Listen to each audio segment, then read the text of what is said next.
ha llegado este paquete con una película que he querido detener desde hace muchísimos años, muchos años, unos 10 años, que forma parte del taller sobre Orson Welles que daremos próximamente. Esta es una de sus películas más enigmáticas, rodeadas de más leyendas. Muchos dicen que es una de las menos logradas justo porque no está terminada de acuerdo a las intenciones de Orson Welles, pero creo que eso es realmente irrelevante porque finalmente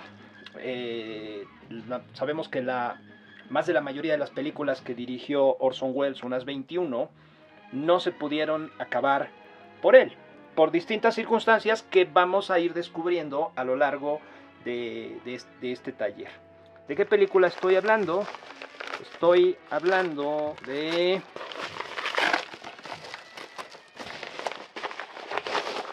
la maravillosa y enigmática Mr. Arkadin o Confidential Report. ¿De qué va esta película? Es una película de 1955 que Orson Welles dirigió en Europa. Fue, digamos, que su entrada al mercado, su intento de entrada al mercado de la industria europea, donde anduvo deambulando durante más de 20 años tratando de levantar proyectos y muchos de esos proyectos no lograron terminarse o algunos de ellos de plano ni siquiera rodarse. Y Mr. Arkadin es una película que logró existir en la historia en varias versiones. Se reconocen unas 7 versiones distintas de esta película. Ninguna de ellas la terminó Orson Welles.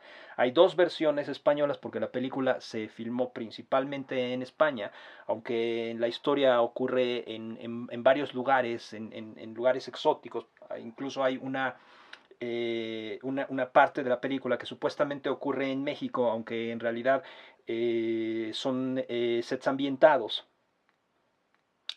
Es una película hecha con muy pocos medios porque perdió a sus principales inversionistas en el transcurso del rodaje. Tuvo que parar, tuvo que reorganizarse, hubo que hacer retakes. En la versión española, en las 2 que existen, una parte del elenco es distinto entre una y otra.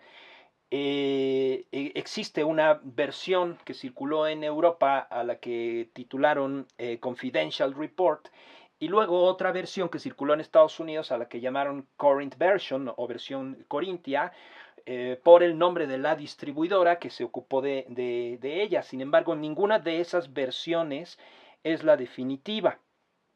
Hay una tercera versión, en este DVD vienen 3 versiones. Hay una tercera versión que hicieron los chicos de Criterion con ayuda del material que estaba en la Cinemateca de Múnich y que con apoyo de Peter Bogdanovich, uno de los mayores amigos y confidentes de Orson Welles, y de Jonathan Rosenbaum, el principal investigador sobre la obra de este gran cineasta, que con asesoría de ellos y de algunas testimonios del mismo Orson Welles, porque Orson Welles se pasó el resto de su vida quejándose de que no había podido terminar como él había querido Mr. Arkadin. Con ayuda de toda esa información lograron hacer una versión, que es la versión que aparece en esta presentación del año 2006, que se cura en salud diciendo que no es una versión concluyente. No hay una versión concluyente de esta película. Nunca la podremos tener porque incluso, de acuerdo al testimonio de Orson Welles, hubo secuencias que él quería que estuvieran y que no se lograron rodar. Entonces, me parece que llegaron lo suficientemente lejos al hacer una reconstrucción de acuerdo a las notas de Orson Welles y a la asesoría de Bogdanovich y de Rosenbaum, que bueno, es una versión que es bastante satisfactoria. Ahora, yo pienso algo de esto. Así inacabada como está, así imperfecta como está, porque hay gente que dice que es la película menos lograda de Orson Welles en cuanto a valores estéticos, y yo no estoy de acuerdo con eso. Creo que eso ya la constituye como una obra en sí mismo.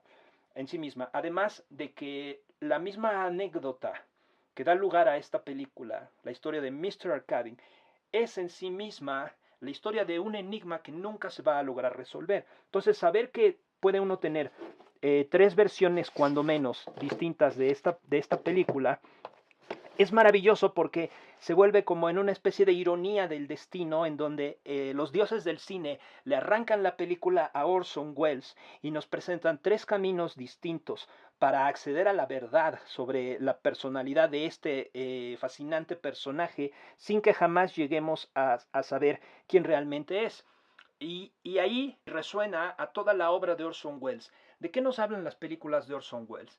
Nos prometen llevarnos a saber la verdad, a conocer la verdad profunda sobre la vida de un personaje, digamos, el ciudadano Kane, digamos, Mr. Arcadin, digamos, The Magnificent Ambersons, digamos, incluso Touch of Evil, Los Sombras del Mal, incluso su última película, que apenas en el 2018 acaba de ser presentada con un apoyo económico para que se pudiera terminar a partir del apoyo de Netflix, una película llamada The Other Side of the Wind que se puede ver actualmente. Todas estas películas hablan de personajes que vamos a intentar conocer, pero cuya verdad profunda nunca nos será revelada. Que ese es el gran discurso de la obra de Orson Welles y también esa es la paradoja de su vida. Vas a conocer mi obra, vas a saber que anduve por el mundo, pero nunca vas a saber lo que en profundidad me movía, porque ese es el misterio que compartimos todos los seres humanos.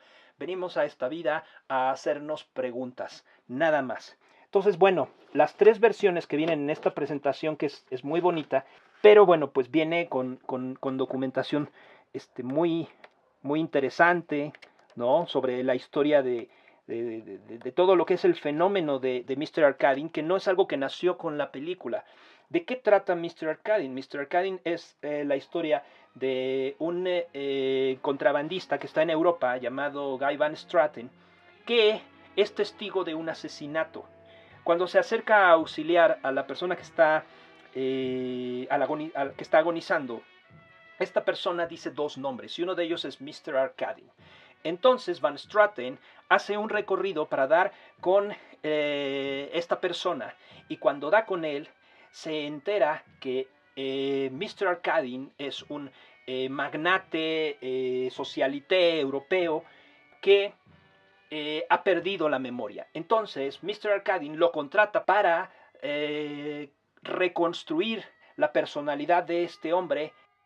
Este personaje tan fascinante de Mr. Arcadin está inspirado en una serie radiofónica que se desprende de una película muy famosa, que es una de las mayores películas de la historia, está considerada entre las 10 más grandes, que es El Tercer Hombre, una película del realizador inglés Carol Reed, en la cual Orson Welles interpreta a un personaje memorable llamado Harry Lime.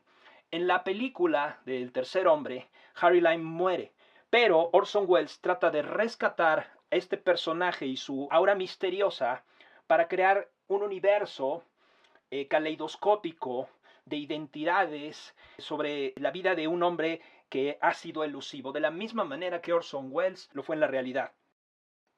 Y bueno, además de las películas y de los ensayos, viene esta cosa, esta rareza, que es una novela llamada Mr. Arcadin, que dice ser escrita por Orson Welles, pero Orson Welles repetidas veces dijo que él nunca había escrito esta novela, que desconocía quién lo había hecho y hay sospechas de que lo hizo un colaborador francés, pero bueno, habrá que leerla, habrá que darnos cuenta, pero esto, de antemano lo sé, no nos va a dar ninguna luz sobre el misterio de Mr. Arcadin, sino que va a amplificar ese misterio y eso es lo fascinante. Ya no importa si dicen que esta no es la mejor película de Orson Welles o que es una de las peores, de las menos satisfactorias. Lo único que importa es que esta es meternos en el universo de este personaje a través de las tres versiones que existen de él. Nos da la oportunidad de entrar en una especie de juego de espejos donde probablemente lo que acabamos descubriendo sea una parte más, una parte secreta y oscura, una parte no admitida de nosotros mismos como espectadores. Y es ahí en donde Orson Welles se parece o resuena a una de sus grandes figuras de admiración que adaptó unas 3 veces al cine, que es la de William Shakespeare, que a través de sus obras se dedica a hablarnos de lo que el hombre es. Y yo creo que esa misma premisa se puede aplicar al cine de Orson Welles y quizás con más razón que con cualquier otra de sus películas con Mr. Arcadie.